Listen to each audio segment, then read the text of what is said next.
បាទកូនថ្ងៃនេះភាសាខ្មែរថ្នាក់ទី3របស់យើងរៀនដល់មេរៀនទី32ហើយ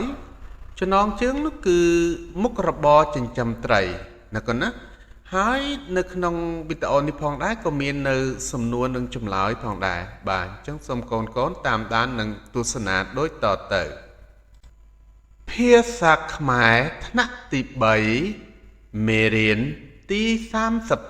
32មុខរបរចិញ្ចឹមត្រីអំណានចូលអានអត្ថបទខាងក្រោមរួចឆ្លើយនឹងសំណួរ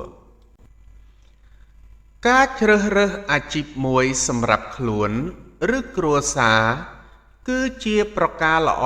ដើម្បីអភិវឌ្ឍសេដ្ឋកិច្ចគ្រួសារឲ្យមានជីវភាពធូរធារពូសុកមីងយ៉នក្រៅពីធ្វើស្រែគាត់បានចិញ្ចឹមត្រីក្នុងស្រះមួយក្បែរភូមិដែលមានត្រីរាប់ពាន់ក្បាលរាល់ព្រឹកនិងល្ងាចពួកគាត់ទាំងពីរតែងតែឲ្យចំណីត្រីព្រោះទឹកនៅវេលានោះត្រជាក់ពូសុកបានរៀនពីរបៀបផលិតចំណីត្រីដោយយកស្លឹកដំឡូងជ្វាចកត្រកួនបាយទាពោតសណ្ដែកសៀងនិងសមាសធាតុផ្សំផ្សេងទៀតដូចជាកន្ទក់ចុងអង្ករកាក់សំណល់ផ្ទះបាយម្សៅត្រីឬត្រីជីឡាក់លាយចូលគ្នាបន្ទាប់មកស្ងោរឲ្យឆ្អិនទុកឲ្យត្រជាក់មុននឹងដាក់ឲ្យត្រីស៊ីលើសពីនេះពូសុកតែងកាប់ជម្រះស្មៅនិងព្រៃតូចដើម្បីឲ្យមានខ្យល់អុកស៊ីហ្សែនគ្រប់គ្រាន់ចូលក្នុងស្រះពេលខ្លះគាត់យកលាមកគោមាន់ជ្រូកដែលស្ងួតដាក់បាតស្រះរួចបញ្ចូលទឹកត្រាំទុកពី3ទៅ5ថ្ងៃដើម្បីឲ្យកើតជាចំណីធម្មជាតិសម្រាប់ឲ្យត្រីស៊ីនិងឆាប់បានទទួលផលការទិញចំណីត្រីពីផ្សារនាំឲ្យអស់ប្រាក់ច្រើនមិនសូវចំណេញទេមុខរបរចិញ្ចឹមត្រីបានជួយដល់ជីវភាពគ្រួសារពូសុកបានធូរធារមិនបាច់ខ្ចីបុលប្រាក់គេដែលជាគំរូល្អដល់អ្នកជិតខាងក្នុងភូមិការរៀនពាក្យកអំណានពាក្យអភិវឌ្ឍអានថាអភិវឌ្ឍសេដ្ឋកិច្ចអានថាសេដ្ឋកិច្ចខពន្យល់ពាក្យអាជីពថ្នាក់ពាក្យជានាមការប្រកបមុខរបរចិញ្ចឹមជីវិតអភិវឌ្ឍថ្នាក់ពាក្យជាកិរិយាសព្ទចម្រើនក្រៃលែងថ្នាក់ពាក្យជានាមសេចក្តីចម្រើនក្រៃលែងសេដ្ឋកិច្ចថ្នាក់ពាក្យជានាមកិច្ចការប្រសើរបំផុតមុខរបរដ៏ឧត្តមមុខរបរដែលមានប្រយោជន៍សំខាន់ក្នុងប្រទេសនីមួយថែរក្សាថ្នាក់ពាក្យជាកិរិយាសព្ទមើលថែទាំកបដិសព្ទខផ្ទុយនឹងត្រូវធូរធារផ្ទុយនឹងខ្វះខាតខវេវចនៈសព្ទនឹងពាក្យឲ្យជូនផ្ដល់ប្រគេនថ្វាយងសតុសព្ទនឹងពាក្យសុខថ្នាក់ពាក្យជាគុណនាមដែលសប្បាយងាយស្រណុកសុខថ្នាក់ពាក្យជានាមឈ្មោះថ្ងៃទី6ថ្ងៃសុក្រសុខថ្នាក់ពាក្យជានាមស្រោបកូនក្នុងផ្ទៃបាទកូនបន្ទាប់ពីយើងអាននៅអត្ថបទអំណានរួចហើយនិងសិក្សានៅការរៀនពាក្យរួចហើយឥឡូវយើងចូលមកដល់សំណួរម្ដងណាកូនណាបាទអញ្ចឹងសំណួរទី1នេះគេសួរថាតើពូសុកមីងយ៉នមានមុខរបរជាអ្វីបាទចម្លើយ ទី1គឺពូសុកមីងយ៉នមានមុខរបរជាអ្នកធ្វើស្រែចម្ការនិងចិញ្ចឹមត្រីបាទសំណួរទី2គេសួរថាតើពួកគាត់ចិញ្ចឹមត្រីនៅឯណាបាទតើពួកគាត់ចិញ្ចឹមត្រីនៅឯណាចម្លើយនោះគឺពួកគាត់ចិញ្ចឹមត្រី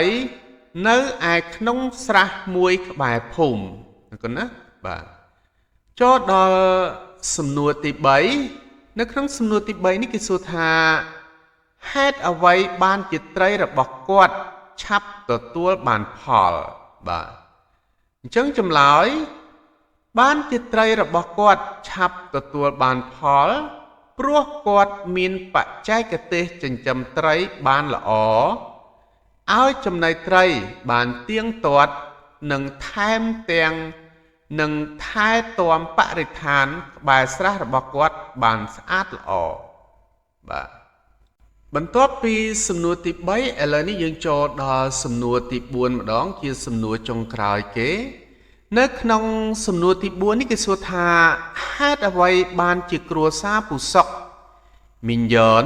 មានជីវភាពធូរធារបាទចម្លើយបានជាគ្រួសារពូសុកមីងយ៉នមានជីវភាពធូរធារព្រោះពួកគាត់ជាមនុស្សឧស្សាហ៍បាទព្យាយាម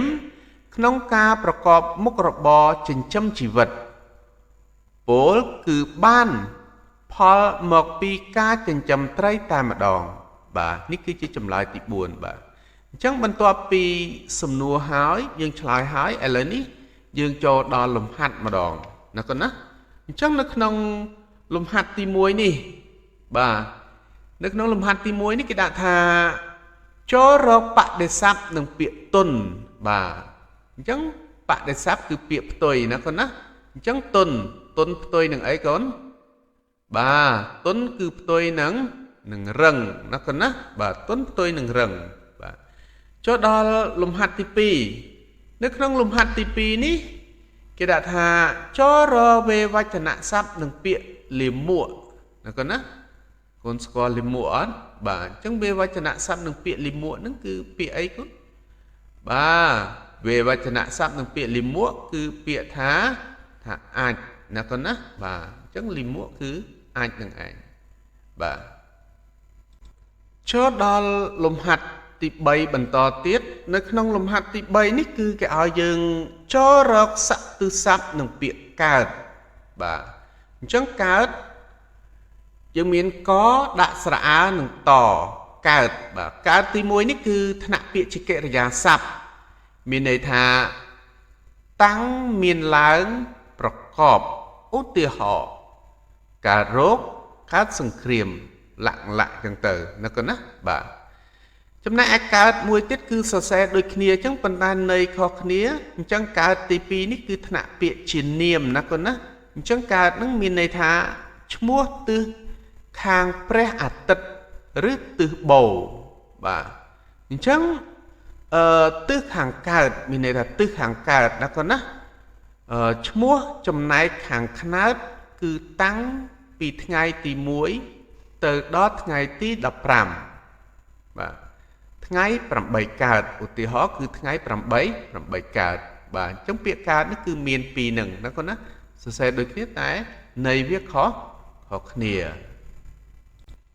បាទបន្ទាប់ពីលំហាត់ទី3យើងចូលដល់លំហាត់ទី4ម្ដងបាទអញ្ចឹងនៅក្នុងលំហាត់ទី4នេះគេដាក់ថាពាក្យទាំងអស់ខាងក្រោមនេះតើពាក្យណាខ្លះជានាមចូលទាញភ្ជាប់ពីចំណុចកទៅកាន់ចំណុចខទៅចំណុចខបាទដោយគំរូដែលគេឲ្យមកអញ្ចឹងណាកូនណាបាទអញ្ចឹងគេសួរថាតើពាក្យខាងក្រោមនេះមានពាក្យត្រីចិញ្ចឹមស្រះភូមិតូចតើពាក្យទាំងអស់ហ្នឹងតើពាក្យណាខ្លះគឺជានាមណាកូនណាអញ្ចឹងពាក្យនាមយើងបានរៀនហើយដោយមិនដេចទៅដែលហៅថានាមណាកូនណាបាទអញ្ចឹងនាមគឺជាពាក្យសម្គាល់មនុស្សសត្វវត្ថុបាទរុក្ខជាតិឬក៏ទីកន្លែងសិតតែជានាមទាំងអស់បាទ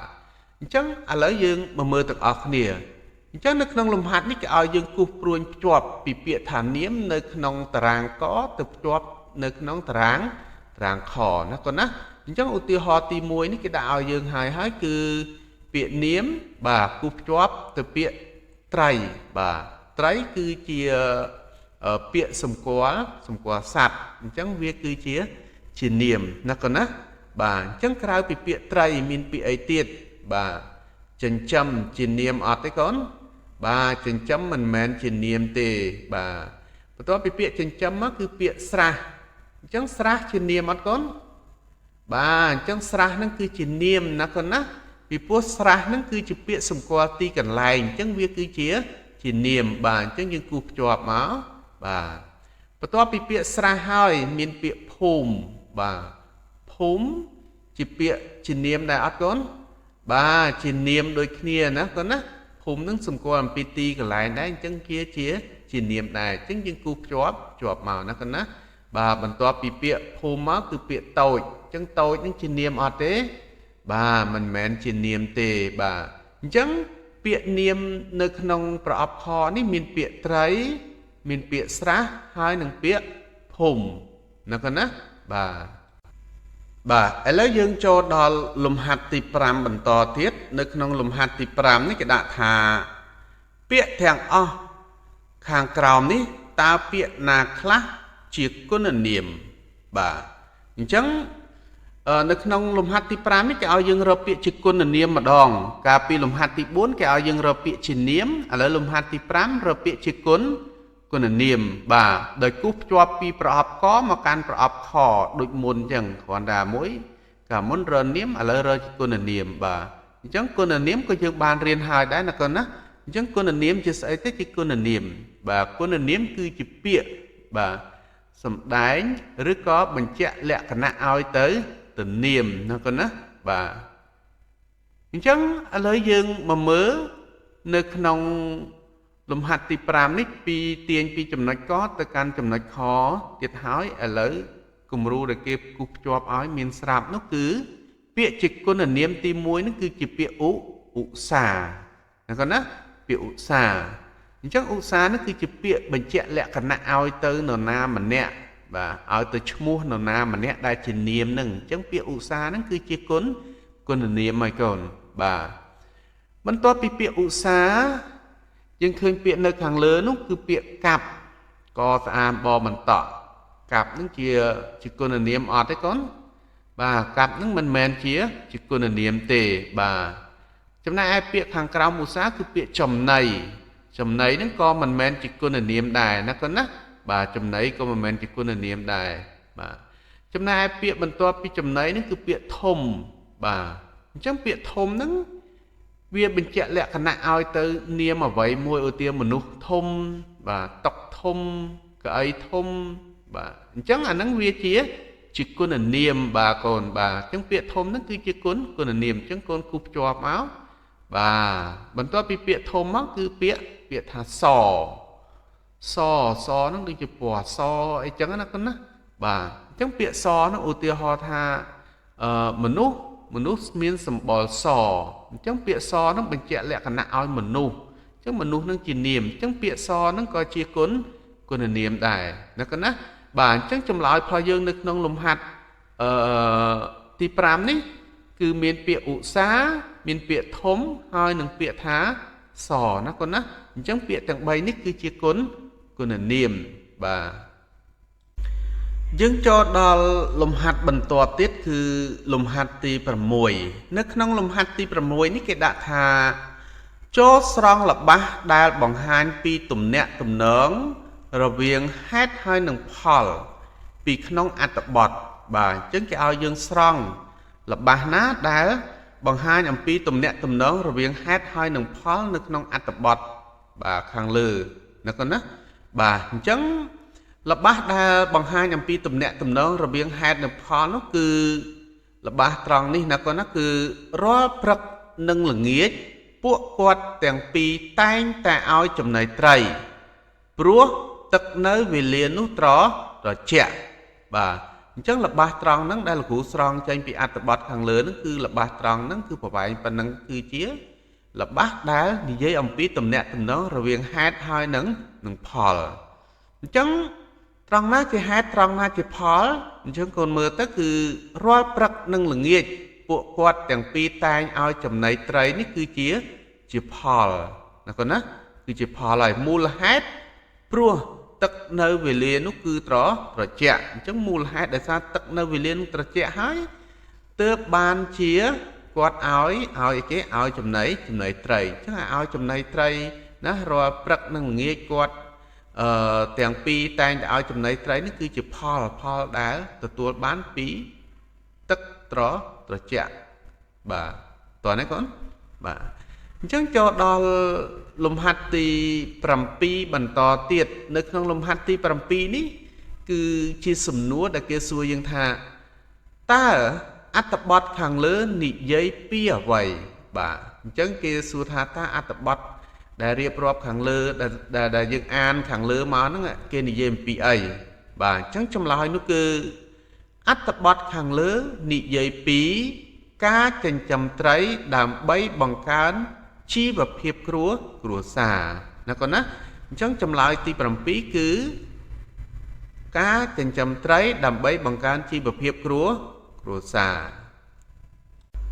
បាទកូនឥឡូវនេះបន្ទាប់ពីយើងធ្វើនៅលំហាត់រួចហើយយើងចូលដល់សំណេរម្ដងណាកូនណានៅក្នុងសំណេរនេះយើងមានសំណេរកហើយនិងសំណេរខកហើយនិងខឥឡូវសំណេរកនេះគឺការសរសេរតាមអានណាកូនណាអញ្ចឹងការសរសេរតាមអានគ្រូអត់ធ្វើទេយើងចូលដល់សំណេរខតែម្ដងណាកូនណាបាទអញ្ចឹងសំណេរខនេះគេដាក់ថា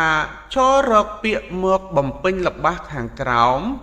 ឲ្យបានពេញលេញបាទឲ្យបានពេញលេញឲ្យមានន័យស្ដាប់បានអីចឹងទៅណាកូនណាអញ្ចឹងនៅក្នុងល្បះទី1នេះគេដាក់ថាប្រជាជនភូមិខ្ញុំចុចចិត្តណាស់បាទព្រោះគាត់រស់នៅបានសុខបាទអញ្ចឹងកន្លែងពាក្យចុចហ្នឹងដាក់ពាក្យអីកូនបាទគឺដាក់ពាក្យថាសប្បាយណាកូនណាសប្បាយអញ្ចឹងប្រជាជនភូមិខ្ញុំសប្បាយចិត្តណាស់បាទព្រោះគាត់រស់នៅបានសុខបាទអញ្ចឹងល្បះទី1យើងដាក់ពាក្យថាសប្បាយចូលដល់លំហាត់ទី2សំណេរទី2បាទនៅក្នុងសំណេរទី2នេះគេដាក់ថាណាគ្រីដឹកត្រីយកទៅចុចនៅឯផ្សាររាល់ថ្ងៃអញ្ចឹងប្រឡោះនឹងដាក់ពាក្យអីកូនបាទគឺដាក់ពាក្យថាលក់ណាកូនណាបាទអញ្ចឹងណាគ្រីដឹកត្រីយកទៅលក់នៅឯផ្សាររាល់ថ្ងៃណាកូនណាបាទឥឡូវយើងចូលដល់ល្បះទី3បន្ទាប់ទៀតនៅក្នុងល្បះទី3នេះគេដាក់ថាកសិករភ្ជួរដាស់ដីនៅដើមហើយចុចគេដាក់ថាវស្សាអញ្ចឹងនៅដើមអីវស្សាហ្នឹងកូនបាទគឺដាក់ពាក្យថារដូវណាកូនណាបាទរដូវវស្សាអញ្ចឹងល្បះទី3កសិករភ្ជួរដាស់ដីនៅដើមរដូវវស្សាណាកូនណាបាទចូលដល់ល្បះទី4នៅក្នុងល្បះទី4នេះគេដាក់ថាពូឌីរើសពូជត្រីល្អយកទៅបាទយកទៅហើយចុចដើម្បីឲ្យបានផលខ្ពស់អញ្ចឹងប្រឡោះនឹងដាក់អីកូនពូឌីរើសពូជត្រីល្អយកទៅបាទគឺយកទៅចិញ្ចឹមណាកូនណាបាទប្រឡោះនឹងដាក់ពាក្យថាចិញ្ចឹមដើម្បីឲ្យបានផលខ្ពស់បាទចូលដល់សំណេរកបន្តទៀតនៅក្នុងសំណេរកនេះគេដាក់ថាចូលរៀបពាក្យបាទខាងក្រោមឲ្យទៅជាល្បះពេញលេញបាទអញ្ចឹងពាក្យខាងក្រោមដែលនៅក្នុងប្រអប់ហ្នឹងគឺគេដាក់ឆ្លាស់គ្នាយើងអានទៅគឺមានន័យស្ដាប់អត់បានទេកូនអញ្ចឹងយើងធ្វើម៉េចរៀបពាក្យនៅក្នុងប្រអប់ទាំងអស់ហ្នឹងឲ្យចេញទៅជាល្បះពេញលេញល្បះដែលមានន័យស្ដាប់បានណាកូនណាអញ្ចឹងនៅក្នុងប្រអប់ហ្នឹងគេដាក់មកមានពាក្យរាល់ថ្ងៃធ្វើការពូសុកខិតខំអញ្ចឹងយើងរៀបយ៉ាងម៉េចឲ្យចេញជាល្បះពេញលេញមួយដែលមានន័យស្ដាប់បានណាកូនណាអញ្ចឹងដាក់ថាម៉េច បាទអញ្ចឹងរបស់នេះយើងដាក់ថារាល់ថ្ងៃពូសុកខិតខំធ្វើការបាទចូលដល់របស់ទី2បន្តទៀតនៅក្នុងរបស់ទី2ប្រអប់ទី2នេះគេដាក់មកមានដូចជាពាក្យនៅច្រូតស្រូវកសិករក្នុងហើយនឹងពាក្យថាស្រែណាកូនណាអញ្ចឹងយើងនឹងរៀបមកធ្វើម៉េចឲ្យមានន័យស្ដាប់បានបាទអញ្ចឹងយើងដាក់ថាកសិករច្រូតស្រូវនៅក្នុងស្រែណាកូនណាបាទចូលដល់របស់ទី3បន្តទៀតនៅក្នុងរបស់ទី3ប្រអប់ទី3នេះគេដាក់ថាចិញ្ចឹមគ្រួសារត្រីពូសុកស្រះក្នុងបាទអញ្ចឹងយើងនឹងរៀបធ្វើម៉េចឲ្យមានន័យស្ដាប់បានដូចពីរបស់ខាងលើអញ្ចឹងណាកូនណាបាទអញ្ចឹងយើងដាក់ថាម៉េចកូនបាទអញ្ចឹងយើងដាក់ថាគ្រួសារពូសុកចិញ្ចឹមត្រីក្នុងស្រះបាទកូនណាចូលដល់សំណេរបន្តទៀតគឺនៅក្នុងសំណេរខនៅក្នុងសំណេរខនេះគេដាក់ថាចូលគូសសញ្ញាព្រួញភ្ជាប់រូបភាពបាទពីរូបភាពទៅនឹងរបស់ខាងក្រោមឲ្យបានត្រឹមត្រូវណាកូនណាបាទអញ្ចឹងរូបភាពមាន2ហើយរបស់ខាងក្រោមមាន2ដូចគ្នាតើរូបភាពមួយណាវាត្រូវជាមួយនឹងរបស់មួយណាណាកូនណាបាទឥឡូវយើងមើលរូបភាពទី1គឺឃើញបុរសម្នាក់កំពុងតែឲ្យចំណីត្រីបាទចំណែករូបភាពទី2ឃើញមានមនុស្សអ៊ូអអង្គុយលក់ត្រីលក់អីចឹងណាកូនណាបាទអញ្ចឹងឥឡូវយើងមកពិនិត្យមើលអក្សរខាងក្រោមគេដាក់ថាខាងទី1នោះមុខរបស់ខាងមុខគេដាក់មីយ៉នកំពុងលក់ត្រីនៅឯផ្សារចំណែករបស់មួយទៀតគេដាក់ថាពូសុកកំពុងឲ្យចំណីត្រីណាកូនណាបាទឥឡូវយើងផ្គូផ្គងមកតើរូបមួយណាត្រូវជាមួយនឹងអក្សរមួយណាឬក៏ត្រូវនឹងរបស់មួយណារូបមួយណាត្រូវនឹងរបស់មួយណាណាកូនណាបាទឥឡូវយើងមើលរូបទី1មុនរូបទី1នេះគឺឃើញបុរសម្នាក់កំពុងឲ្យចំណីត្រីអញ្ចឹងអានឹងវាប្រកាសជាត្រូវជាមួយនឹងពាក្យថាពូសុកកំពុងឲ្យចំណីត្រីណាកូនណាអញ្ចឹងកូនគូសភ្ជាប់ពីរូបទី1មកអក្សរពូសុកកំពុងឲ្យចំណីត្រីមកបាទតោះនេះកូនបាទចំណែកឯរូបនៅសល់កន្លែងឃើញមីអង្គុយលក់ត្រីនេះគឺយើងគូសមកពាក្យថាមីងយ៉នកំពុងលក់ត្រីនៅឯផ្សារណាកូនណាបាទអញ្ចឹងមានន័យថារូបខាងឆ្វេងយើងគូសមកអក្សរខាងស្ដាំចំណែកឯរូបខាងស្ដាំយើងគូសមកអក្សរខាងឆ្វេងតោះនេះកូនបាទកូនភាសាខ្មែរថ្នាក់ទី3មេរៀនទី32ចំណងជើងមុខរបរចិញ្ចឹមត្រីមានសំណួរនិងចម្លើយសូមបញ្ចប់តែត្រឹមប៉ុណ្ណេះខ្ញុំបាទសូមអរគុណច្រើនសម្រាប់ការតាមដានទស្សនាវីដេអូរបស់ខ្ញុំបាទតាំងពីដើមរហូតដល់ចប់ហើយកុំភ្លេចជួយចុច like និង subscribe នៅ channel របស់ខ្ញុំបាទផងដើម្បីទទួលបាននៅមេរៀនថ្មីទៀតសូមអរគុណសូមជម្រាបលា